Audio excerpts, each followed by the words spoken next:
Bonjour et bienvenue à l'Université Mohamed VI Polytechnique, un centre d'excellence qui a pour ambition de former les leaders qui bâtiront l'Afrique de demain. Ici, formation, recherche et innovation sont au cœur du projet pédagogique. Les étudiants sont avant tout des créateurs de solutions. Bonjour Hicham El Abti. Bonjour.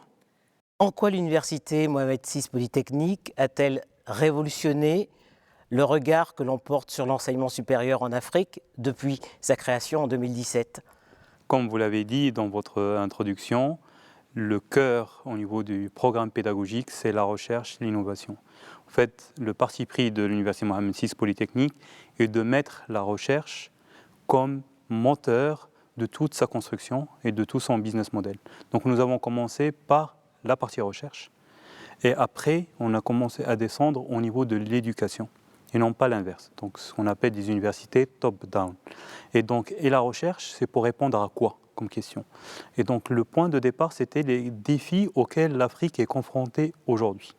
Donc on le sait tous, c'est des défis liés à la sécurité alimentaire, des défis liés à l'urbanisation, l'urbanisme, à l'industrialisation, à la gestion durable des ressources et des richesses africaines. C'est ça notre point de départ. Et pour répondre à ces défis-là, on a dit qu'il fallait qu'on commence par l'éducation, par la recherche.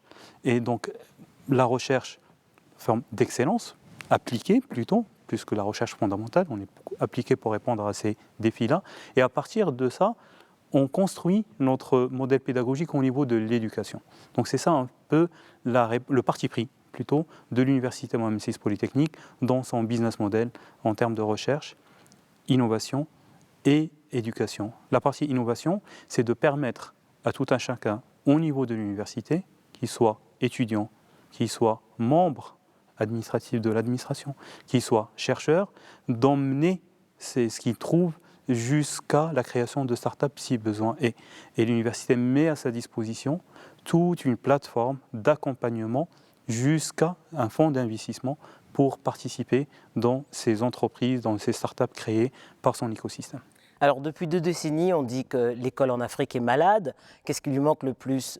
Les moyens ou la vision? Ou les deux à la fois? J'ai envie de dire, en fait, l'un ne peut pas aller sans l'autre. Donc, en fait, si on a une vision, on n'a pas de moyens, ça ne peut pas aller. Si on a des moyens, mais pas de vision, ça ne peut pas aller non plus. Donc, en fait, il faut penser l'éducation autrement. Et en fait, il se donner les moyens pour pouvoir atteindre les objectifs de ce continent qui sont liés au développement, qui sont liés à l'accueil de la jeunesse qui arrive. Donc, dans 10, 20, 30 ans, il y a plus de 500 millions d'habitants qui vont venir ici en Afrique. L'Afrique sera la réponse aux défis de la sécurité alimentaire. Et donc il faut qu'on se donne les moyens. Il faut qu'on prenne cette chance que nous avons. C'est des défis, mais il faut qu'on les transforme en opportunités. En opportunité. Voilà, donc la vision doit être là et il faut qu'on se donne les moyens. Alors quel défi majeur doit relever justement l'enseignement supérieur pour répondre justement à ces problématiques particulières du continent? Pour moi, en fait, de donner accès à la connaissance à tout un chacun. Donc, et ça, comment? C'est à travers le digital.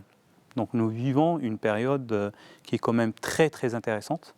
Au niveau de l'histoire humaine, c'est la force de frappe du digital. Est-ce que c'est une chance pour le continent, le numérique? Oui, c'est une chance. On ne peut pas construire des universités, des écoles pour accueillir tout ce monde. Donc, il faut qu'on imagine un nouveau modèle d'éducation. Et donc, il passe forcément à travers le digital. Donc, le digital va permettre à tout le monde d'acquérir les connaissances. Et à partir de là, il faut qu'on imagine autre chose comme rôle pour les écoles et pour les universités. Donc, c'est là pour moi, oui, le défi aujourd'hui pour pouvoir répondre à cette croissance de population, en fait, qui va avec la croissance de notre continent. Encore faut-il que le numérique soit accessible à tout le monde, ce qui n'est pas le cas. Ce qui n'est pas le cas. Donc c'est pourquoi il faut imaginer aussi, par exemple, des plateformes pas forcément online, des offline. Il faut imaginer des bibliothèques virtuelles. Ça, en fait, les technologies sont là, les cours sont là. C'est juste imaginer des plateformes accessibles sans forcément effectivement d'avoir besoin d'un réseau Internet performant. Donc c'est là où il y a l'innovation. Et c'est ça notre chance en fait. Voilà les défis que nous avons. Les jeunes sont confrontés à ça. On va juste en fait créer un espace où ces jeunes-là puisse s'exprimer et proposer des solutions pour répondre aux défis qu'il confronte au jour le jour. Alors en Afrique, le taux d'accès à l'enseignement supérieur est de 7%, alors que dans les pays occidentaux, il est évalué à 77%. Ça pose la question de l'offre, de son coût et aussi de l'accessibilité au plus grand nombre. Comment on fait ? Exactement. D'où en fait le digital. Je pense qu'on n'a pas le choix. On n'a pas le choix que de développer des campus virtuels, de développer des plateformes offline pour qu'on puisse y mettre en fait la connaissance qui se trouve aujourd'hui. On peut le trouver. On ne peut pas répondre comme les pays développés. On ne peut pas. Surtout qu'à l'époque, il n'y avait pas de digital. Aujourd'hui, il y a le digital. Pour moi, donc, un axe de transformation, c'est à travers cet axe-là. Un autre axe de développement, c'est de revaloriser, de revoir le modèle pédagogique. Par exemple, on ne peut pas, je pense, exiger à ce que les cours soient tout le temps en présentiel. Voilà. Aujourd'hui, des jeunes peuvent apprendre par eux-mêmes sur Internet. Et donc, il faut imaginer la qualité de la présence et le contenu de cette présence-là. Pourquoi, en fait, on a besoin des amphis? Pourquoi on a besoin de classes? Pourquoi on a besoin de profs? Qu'est-ce qu'on attend de cet échange-là entre le prof et les étudiants? Est-ce que c'est leur donner des cours, faire passer la connaissance, ou est-ce que c'est en fait de les amener à réfléchir par eux-mêmes aux solutions et à comment apprendre? C'est apprendre à apprendre.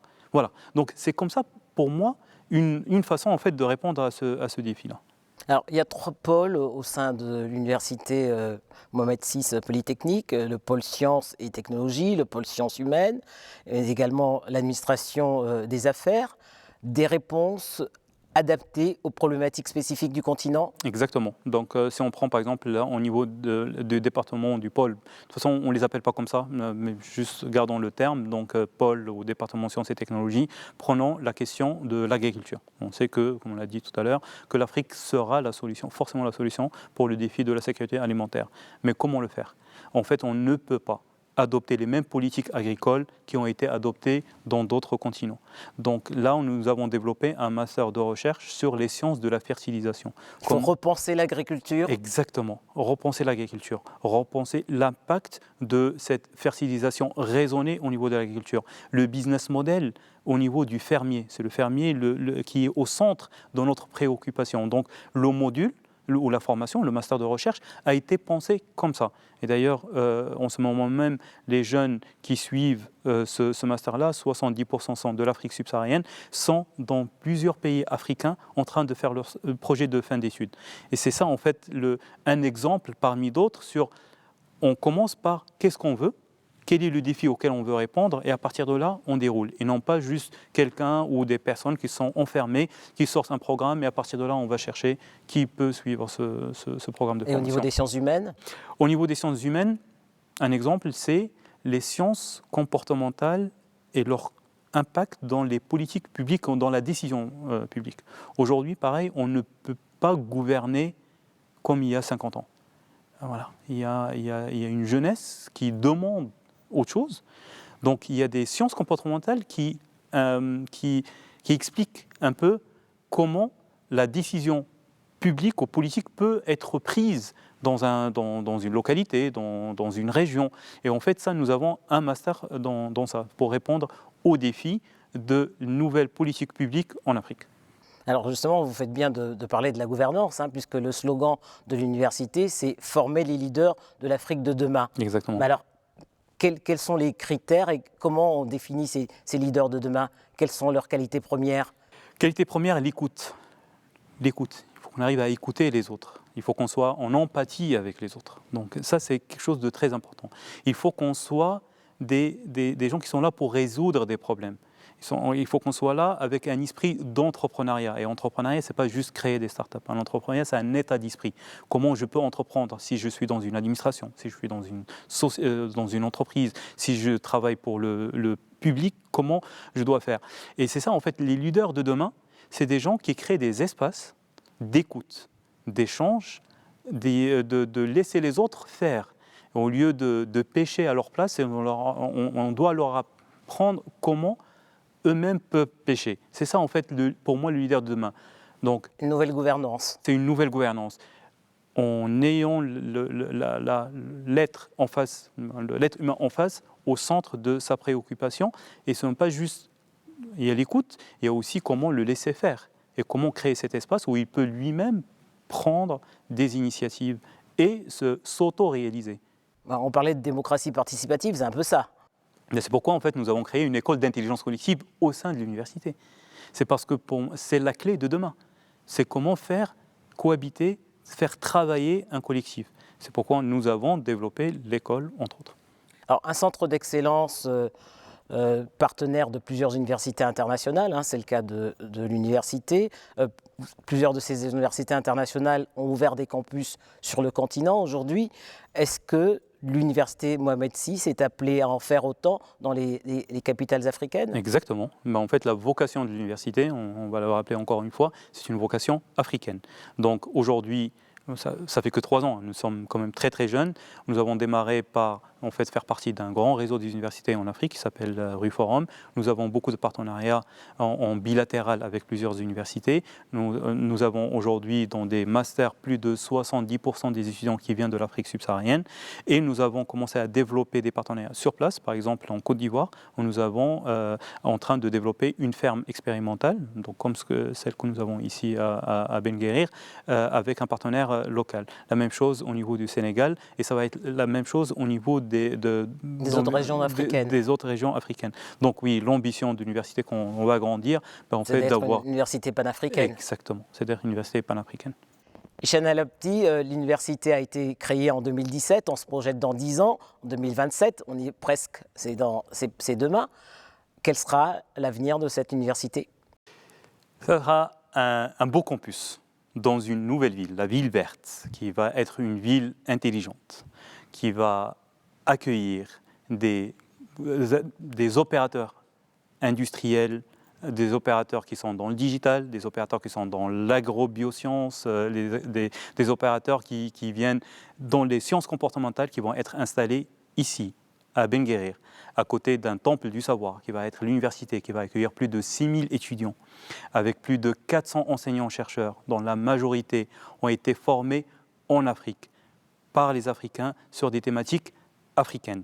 Et ça sera un lieu de rayonnement de l'excellence africaine. Dans 10 ans, l'UM6P sera comme ça.